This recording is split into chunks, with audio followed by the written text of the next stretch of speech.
Starting. All attendees are in listen-only mode. Hi, everyone, and thank you for joining us today for our webinar on how to create dashboards people love to use. I'm Jeannie Yegley, the Director of Marketing here at Survey Analytics, and I'm going to go ahead and just do a brief introduction before we get started.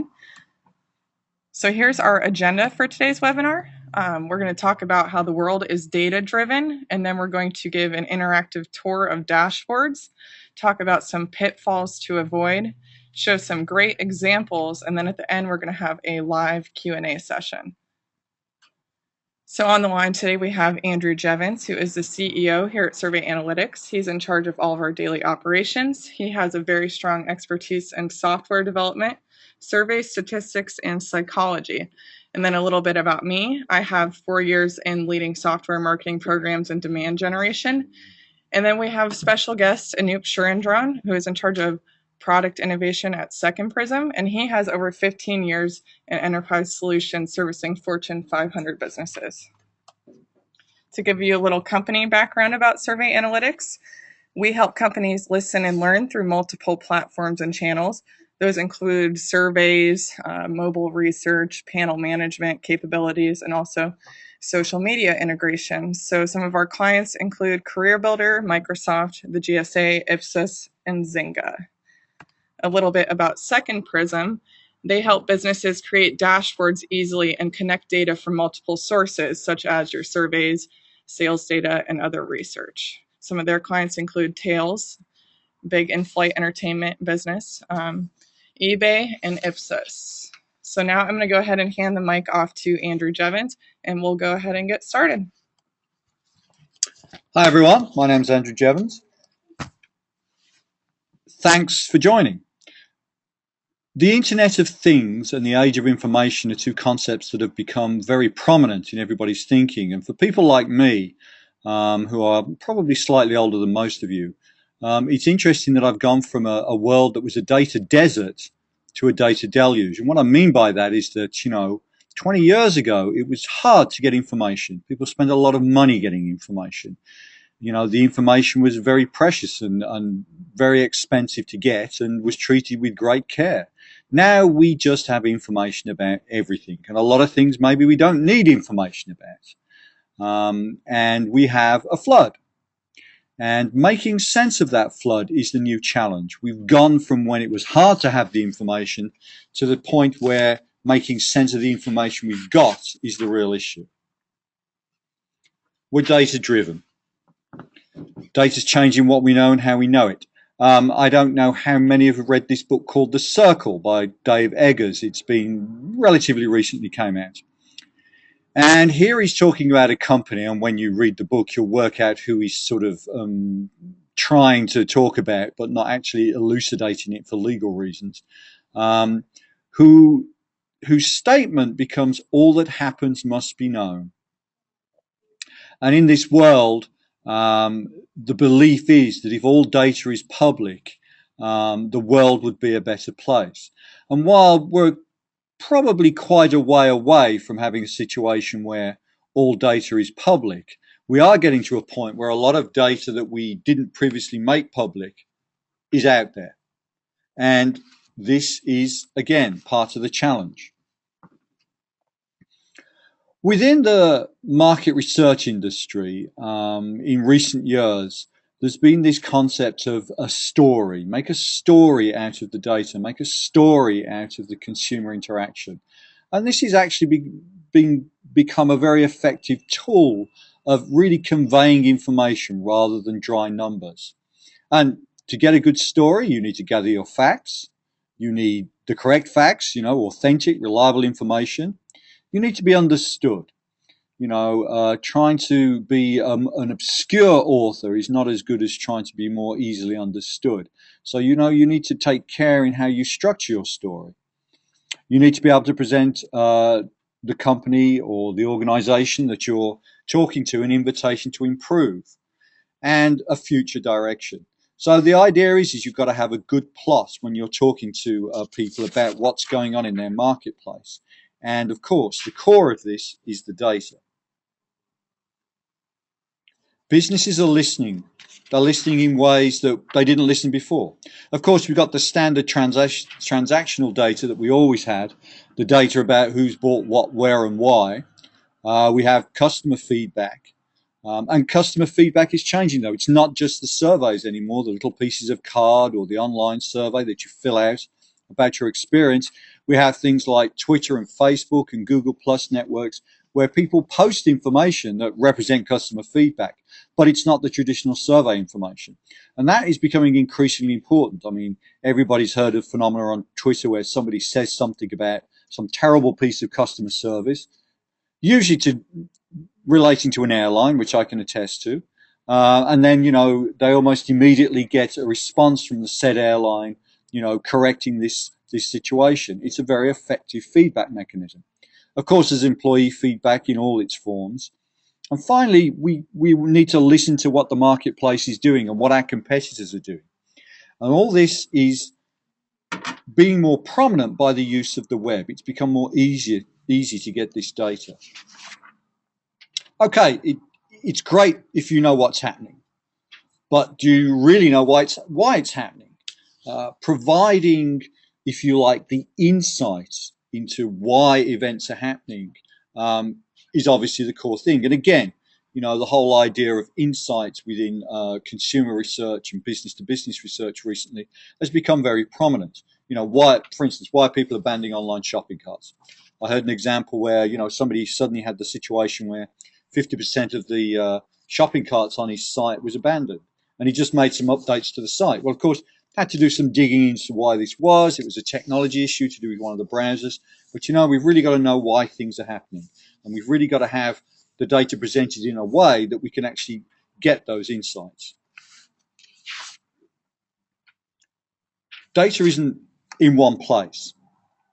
And while there's a lot of talk about big data, very often the problem is not so much that the data is big, it's that it's diverse and it's in lots of different places, and combining it and what the statisticians will call normalizing it can be very, very hard.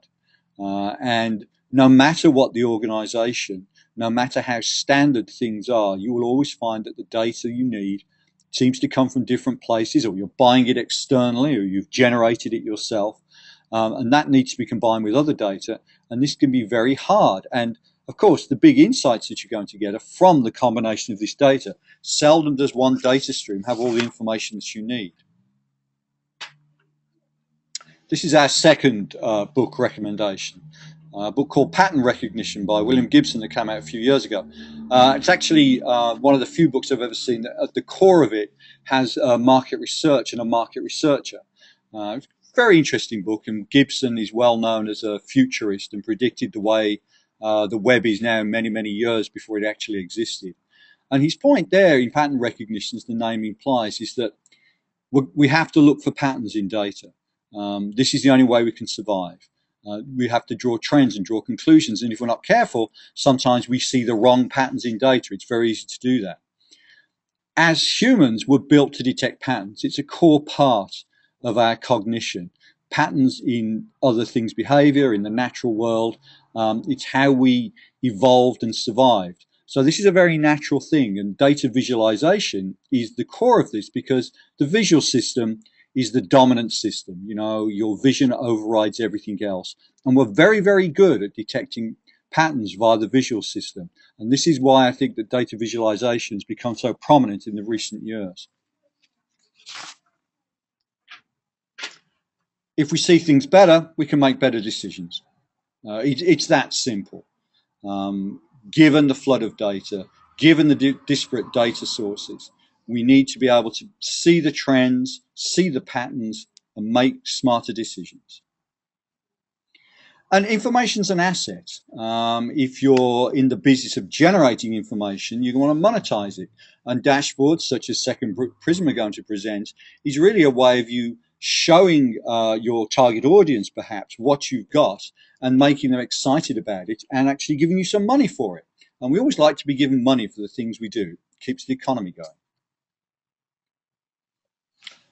One other trend that is very interesting in this context is the rise of tablets and smartphones. You know, everybody's read the statistics, you know, doubled in 2013. It's probably going to double again. I mean, you know, every time you turn around, you see somebody with a tablet. One thing I've observed is that when I travel, which is rather too often, when you're walking through the expensive part of the plane, the first class part, which is not where I usually sit, lots of people with tablets. You know, I think the number of laptops I've seen pulled out has diminished as, let's say, the executive class moves to tablets as an easier way to get their information. And it means that the information is always at people's fingertips. And that's an important thing because you want to make decisions faster, you want to make decisions right. Now I'm going to turn over to Anup Surendran for this demonstration. Change presenter here.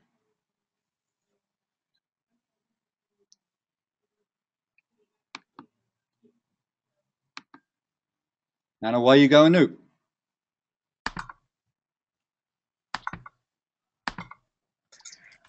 Hi there. Thank you very much, Andrew and Gina. Can you folks see my screen? Yeah, we got you. Perfect. Thank you so much again. Really appreciate this opportunity.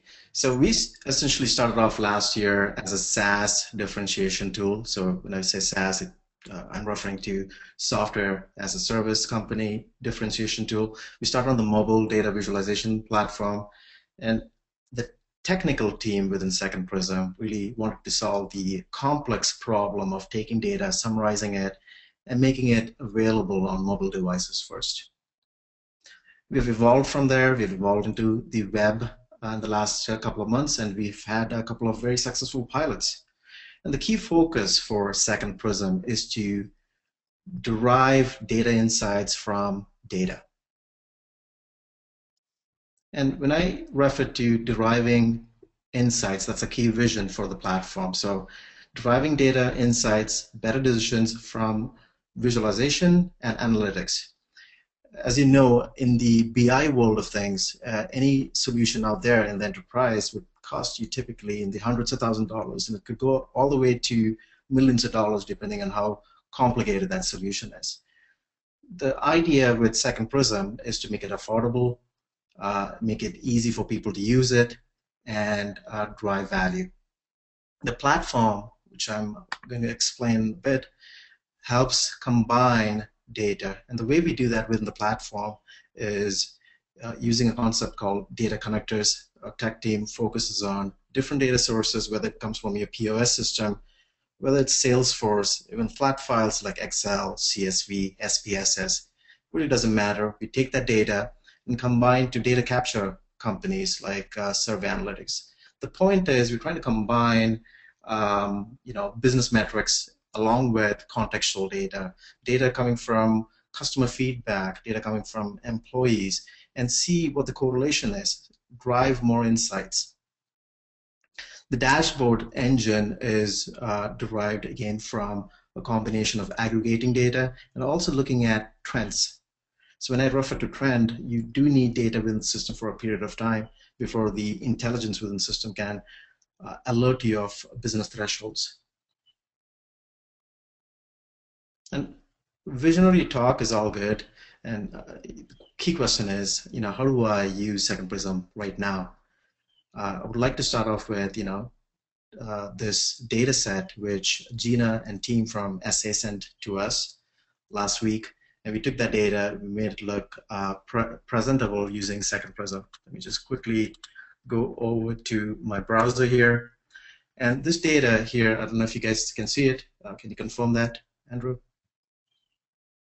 Yep, I get confirmation. Good. So this data set here is a survey data which was run sometime the last couple of months, I believe, and we've taken that data and we've grouped it and made it interactive in this dashboard. So a couple of things you see here. One is theming, obviously. You have an image, and this could be a logo too, and the colors within this dashboard reflects that logo and image. So that's number one. Number two is that this is derived off from a file. So that is an SPSS file coming as an export from Survey Analytics. And we've enabled that data to be interactive on this dashboard. So when I talk about interactive, we have a filter here, a simple filter, which is for gender. And we have an infographic type element you see up here. And I could ask simple questions. The simplest question I would ask is, what's my gender distribution for that age group? And the way we would do it within Second Prism is I can actually click on this,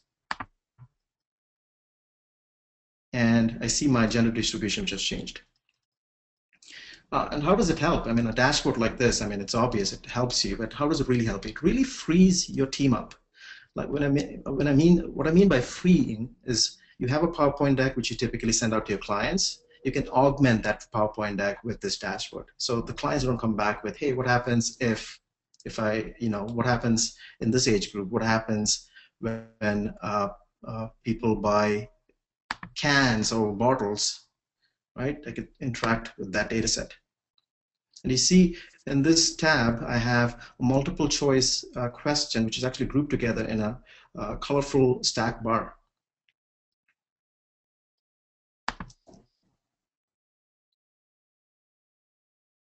These tabs actually help you present your dashboard just like a PowerPoint deck. Each of this is kind of synonymous to your deck within your PowerPoint. And I can disable these filters and start all over again. That gives you an idea of how quickly you can take data, make it presentable, make it useful. And going back to what Andrew said, you can actually monetize this data by providing this as a valuable service to your market research effort.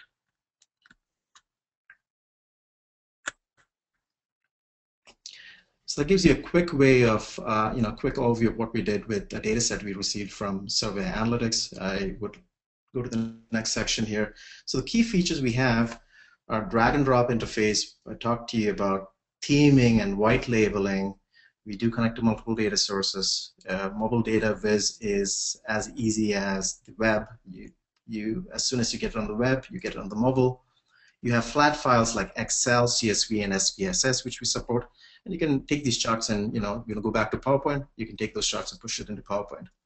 The security and password are key things we also enable on our data set and data visualization platform. So that's inbuilt all the way from your mobile side to the web side and everything in between. And before I move on to my next slide, I would like to spend some time showing you how easy it is to use Second Prism. So I'm going to log in here into my account.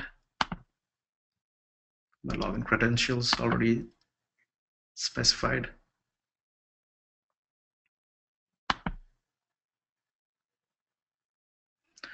We have a drag and drop interface where you can easily drop in any kind of file. So I'm just going to bring up a sample survey file, which again, thanks to the team at Survey Analytics, has provided me for demonstration purposes. What this data set is, a survey data set which was taken around the time when the US government shutdown happened. And you see you can immediately view the data, kind of a little cryptic because it's raw data at this point. But let me go and show you how the dashboard was generated.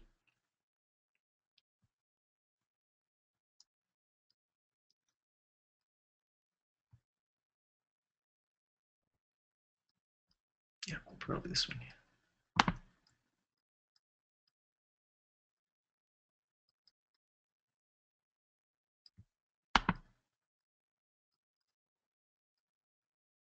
So we did some auto classification of the data, and I have a better example out here.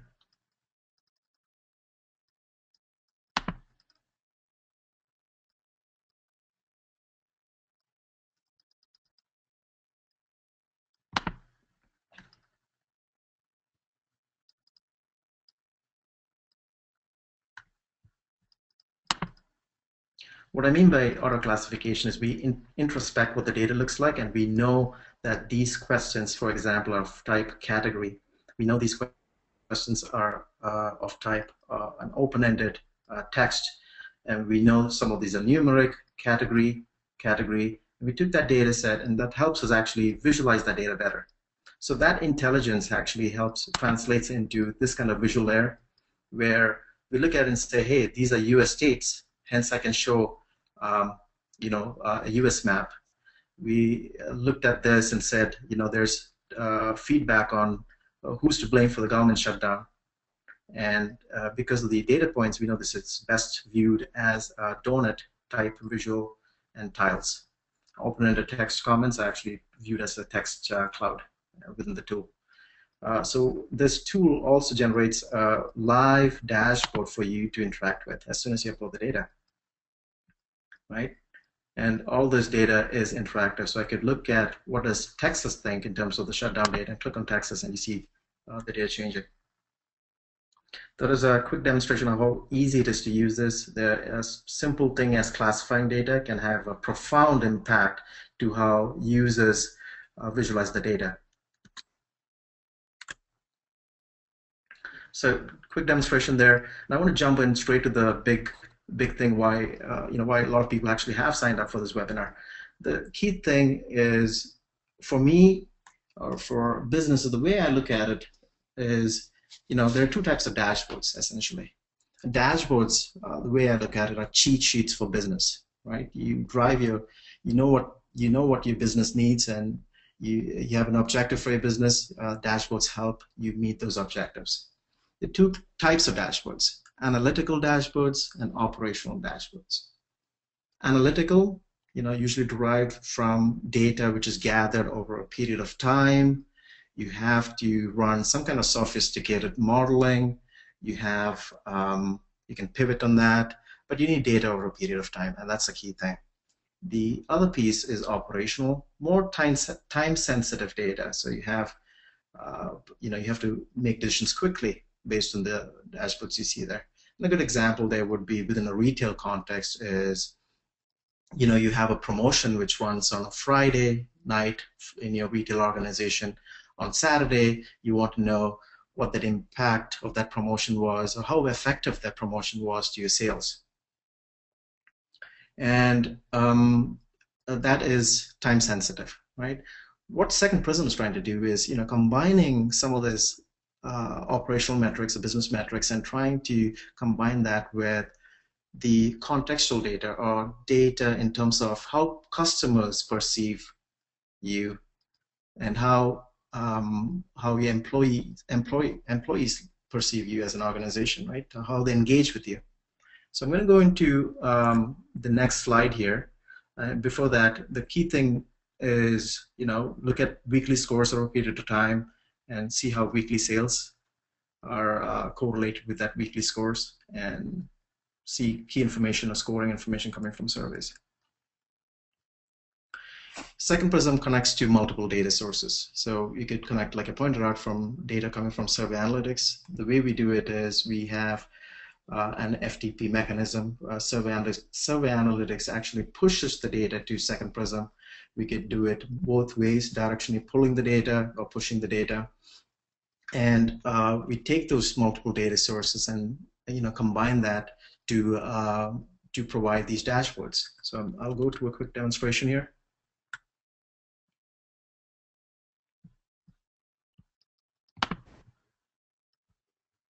I'll go to my workspace where I do most of my work at, and I will select a couple of surveys.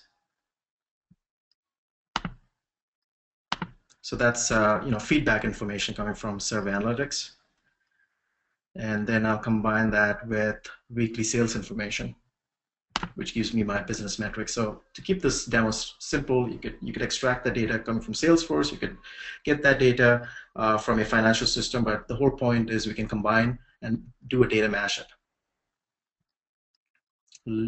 Link these data sets together, and the system automatically does a couple of things. It looks at the data set and says, hey, you know what, I don't have a common data element, I don't have a common key here, but I do see dates. So it has come back and said there's a timestamp on this survey data, there's timestamp on response data, and there's a week key on the sales data. And you could actually create a dashboard. So what it has also done is it done a default aggregator, which is aggregating the sum of sales for that week. And what we do within the system is we create what we call a virtual data set. So these are some virtual data sets we have. It combines that data into a virtual data set.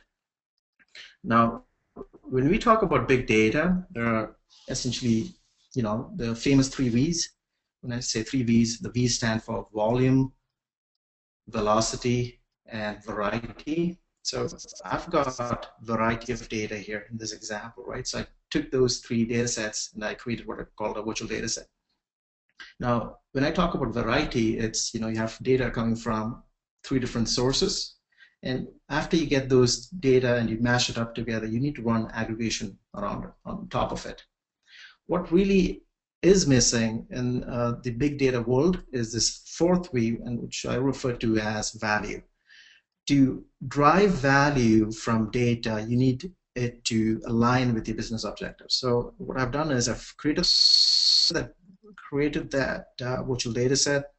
I'm going to pick up the merged data set here. I call it the people dashboard for demo purposes. And I look at that dashboard, right? So live preview here of that data, which came from 2 surveys and meshed up with the business metric. So Serve Analytics has a scoring capability within the tool. We just piggybacked on that, and we took a score on employee happiness. We took a score on customer happiness. The way it works essentially within Serve Analytics is it scores it based on a series of questions. We don't really care what those questions were. We just took the score and we trended that week over week. Now, the key thing here is we've mashed up data, employee happiness, customer happiness, and we did it side by side with the weekly sales, which came from another data source, which is your financial system. And we see some kind of correlation. You see a dip happening with your customer happiness here. Your employees were kind of sad or not so satisfied with the work environment, and you see some kind of dip, a serious dip happening in your sales. Now, this is just, again, for demonstration purposes, but the fact is the perception of your environment does affect your key business metrics. Yeah, we know that, and we can actually show that using dashboards now. Now, I'll quickly move into the deck here. And when we talk about multiple data sources, we also talk about file and file connectors or data connectors.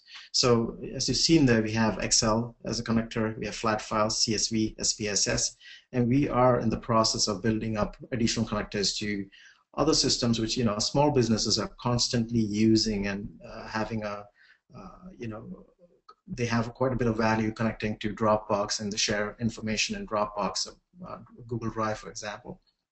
And it makes sense for us to get those data from these kind of connectors and bring that back into a visualization platform like Second Prism. Now, when we talk about alerts, it doesn't really it doesn't make sense if the alerts are just web only. It would be great if you can get alerts on mobile, and that's the platform. Second Prism actually helps you to take alerts and push that back into the mobile. It's important for any analytic platform to be consistent across these channels, across these different outlets like the web and mobile. Time-sensitive insights have to be pushed to you as soon as something happens which is met a specific business threshold, it has to be pushed to you, and that's why it's critical that it actually is available for both the web and the mobile. What we found out in the last 6 months from the time we've started piloting the platform is that we found out engagement on mobile devices has been very high for data viz. So what I mean by that is, from a statistical standpoint, we have a 65% minimum returning visitors for a user base of around 400 active users. It means the people find it valuable. That's number one. Secondly, the loyalty factor where they engage with your offering seems to be much higher when they have data provided on the mobile device. It could be because it's more comforting for them to see that data on their mobile. It's definitely useful to see data on the mobile. Every element we have on the web is also available on the mobile. So splitting data points is available, both online and offline modes are available. We already talked about data sourcing for multiple files, and support engagement. Both the iOS device and the Android devices are pretty high. There's no dashboard which is useful unless you enable filters. I showed you, graphical type of filtering. We have drill down data enabled, where you can actually see the raw data. So the key is when you have aggregated data, it's sometimes useful to go and look at what actually composed that aggregated data, and drill down data is a key feature of Second Prism. Infographics, and I would like to refer back to what Andrew Jevons said a couple of slides ago. Pattern is key. That's how we operate. Deriving meaning from patterns is inbuilt into our human body, human system. One of the problems we see with infographics is it's static, number one. Number two is the person who takes that infographic and draws it out for you, whether it's a graphic designer, there's a high likelihood that the accuracy is low, because he's trying to skew the data to tell a better story. And what we've done at Second Prism is our infographics is dynamic and it's contextual. It is accurate because it's driven off underlying data sets. Now, in this example, I have type of companies which people have worked for. Again, it is based on the underlying data, so there's no skewing happening. It does help. The more accurate your infographics, combined with the ability to see patterns and trends, makes your storytelling abilities much more powerful.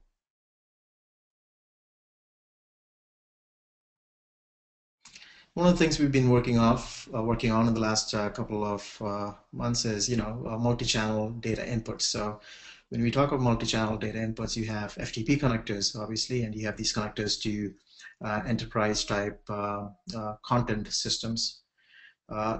This most common use case we've found out is, I have data, I have it in Excel, I have it in a SPSS file. Can I just email it to you folks? And we've enabled that, right? So you can actually attach an Excel file. You have a template created in Second Prism, and your data actually uploads and automatically gets updated within Second Prism. Now, there's no analytics unless you have crosstabs. Crosstabs is the #1 requested feature. We already support sum and count, as you see. Regression and variable correlations are things we are constantly working on. The tech team is actually working on these as we speak. Now, data without security, they're two sides of the same coin. There's no point talking about data without security. There are three aspects of security, the way I look at it. One is you have access requirements in terms of security. So key requirements which have come up to us are, I need a common password for my team. It's a small company. Can I share this password across the team? Absolutely, you can do that. The larger the company, that doesn't happen. So enterprises usually say, I need individual passwords for this. So we support that too. So you have individual passwords for your dashboard, and that's key. The third thing, which again, the larger the company, the more requirements come from there. The company comes and says, I don't want to remember a new password, which is typical in large companies. I want it to go through SSO, or single sign-on. And that's another feature we are supporting for large enterprises. So they don't have to log in specifically into Second Prism, but they can actually use the existing password and integrate with us. Slicing and dicing data, not in the typical BI fashion. What we call slice is a little different, and let me explain that to you. So let me use this example from the land of surveys. So if you have, let's say, a brand awareness survey which goes on month over month, or also known as longitudinal surveys, you would like to see how your brand awareness has increased over a period of time, or a period of a couple of months.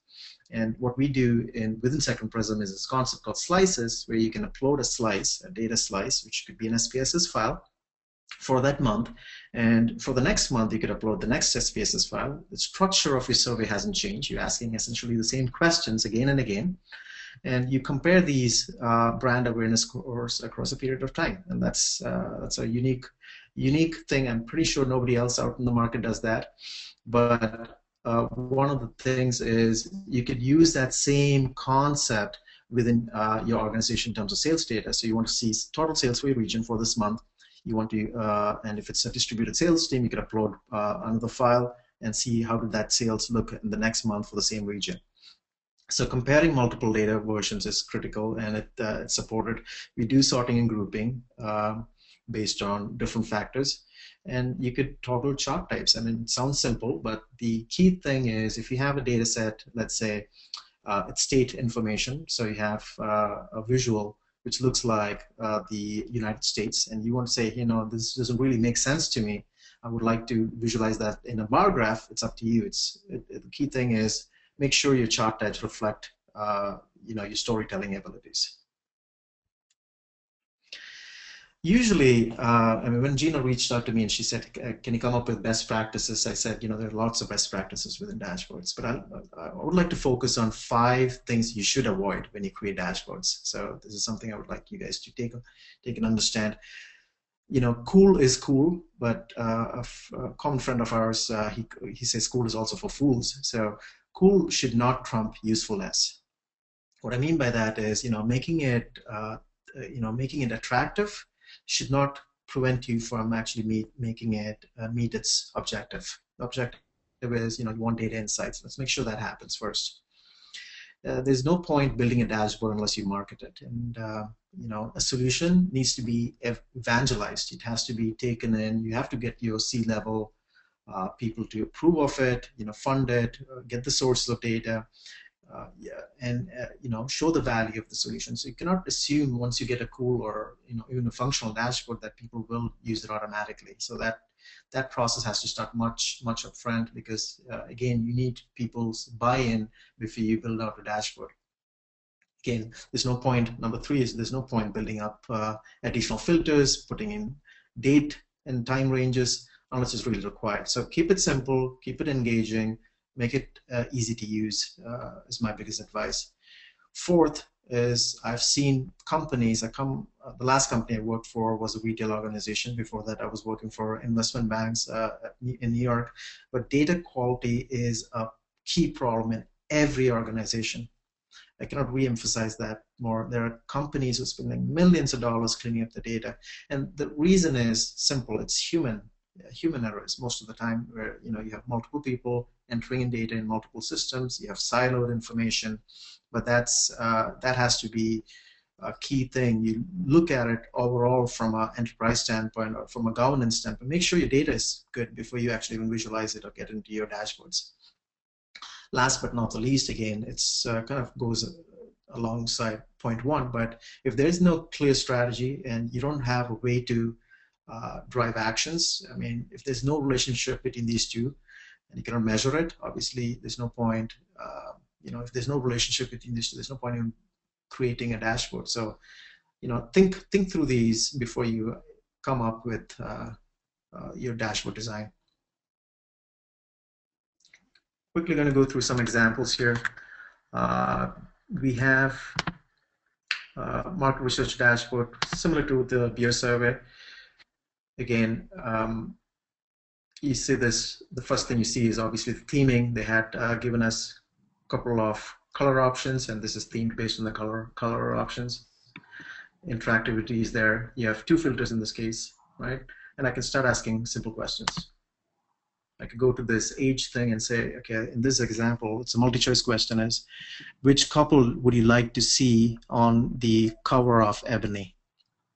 And you see that Denzel Washington is pretty high. Extremely interested to see Denzel Washington, Polita Washington. But I could filter this and see, is that the same case for people in that age bracket, which is age 65? And it seems to be the case, right? Denzel Washington is still popular in that age group. Again, grouping of information. I still have the filter on, so I'm going to remove that filter to see how that changes. And there's a variation depending on removing the filter and engaging with this data set. The next one I would like to show is startup KPI dashboard. And again, this is a complete different variety of dashboards. The other one was for market research. This is data coming from two different systems, your Google Analytics and sales data. A key thing for startups, obviously, is visitor information and signups. And those are two metrics you constantly look at to see how healthy your startup traction is. Obviously, when it goes down, you have a problem. Either something's not working, either your story is not right, or your marketing is not right, or people just don't know about your solution out there. You have recurring revenue. So this is another tab where we've grouped in monthly recurring revenue on a weekly basis, and there are lost monthly recurring revenue and beginning of the week, and again trending for those. An icon here showing that nothing has changed week over week. It's repeated. And cash in the bank. So that's another data set we have here. How much cash week over week, and how much of a run we have in that startup. So it's combination. The key point here is it's a data mashup example. We have multiple data sets. You bring it together to look at it and from a dashboard. I think I'm going to pass it on to Gina from here. Gina. Absolutely. Thank you for that wonderful presentation, Anoop. And I'm going to go ahead and very quickly just show the mobile data visualization app that Second Prism offers at a very low-level overview. But if you want to see more, we'd be more than happy to schedule a demonstration and show you all of its capabilities. So I'm going to go ahead and open Second Prism on my iPad. And the beer survey earlier that Anoop showed you an online dashboard for, I'm going to go ahead and show you how this data comes across through the mobile application. So here I have my survey, and I can go ahead and toggle through all of my question types. I can toggle the chart types up at the top, which is really cool. There's all sorts of ways to view your data. Some of my favorite things that display on the app are, let me see, I'm looking for an open-ended text.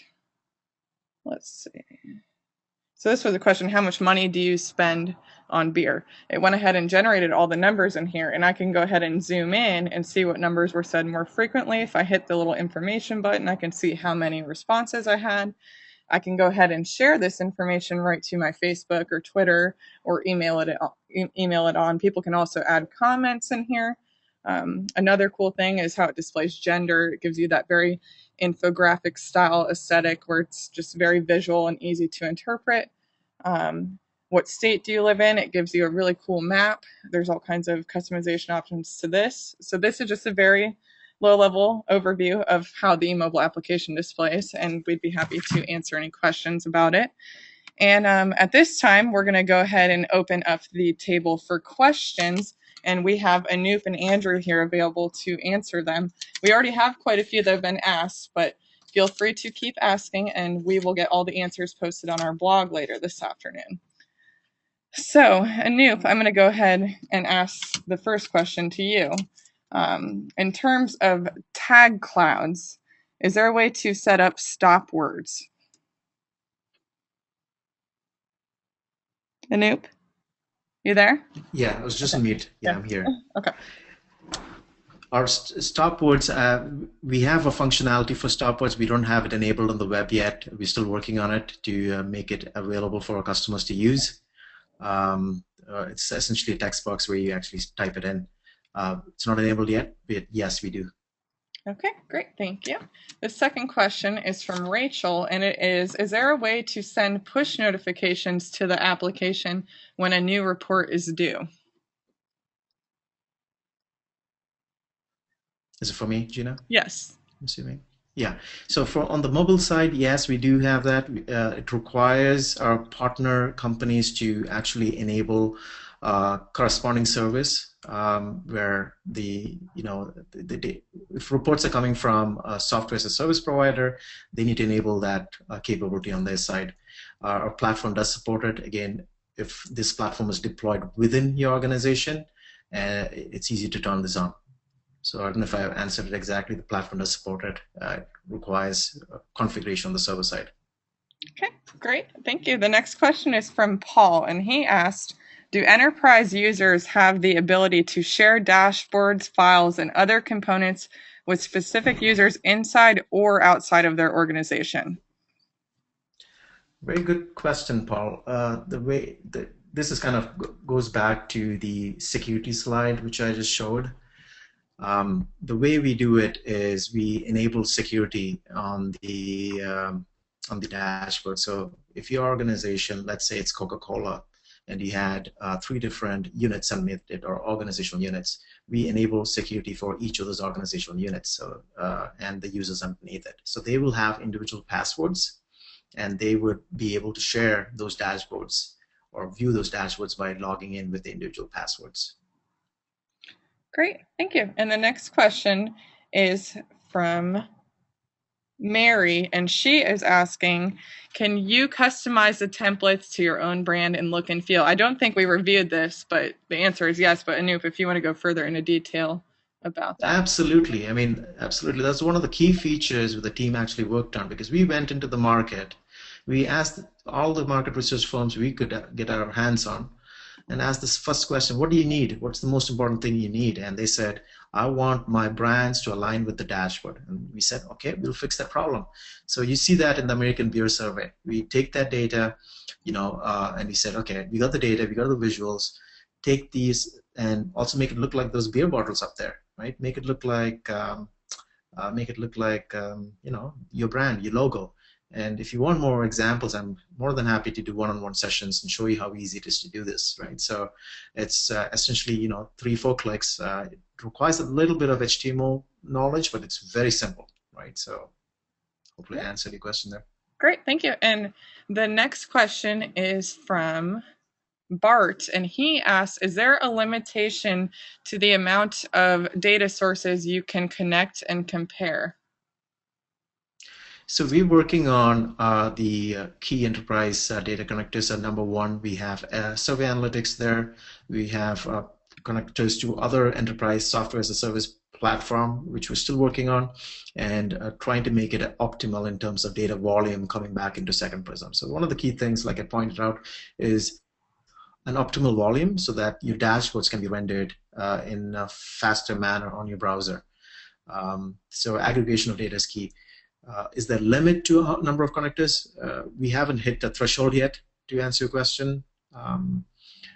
We're just working on a series of connectors based on requirements. So we haven't had one dashboard. We've gone up to five different data connectors, matching up for 5 different data connectors. We haven't seen a need to go more than that. But again, we haven't tested our platform for an upper limit. So. All right. Great. Thank you, Anoop. Thank you for addressing those questions. We do have a few more, but I'm going to go ahead and close it off at this time. We will get those out on our blog later in the day, and I'll work with Anoop to make sure they're answered appropriately. But thank you for joining us, everyone. And at this time, I'm going to go ahead and close off the session. Thanks, Anoop. Thank you. Thank you all.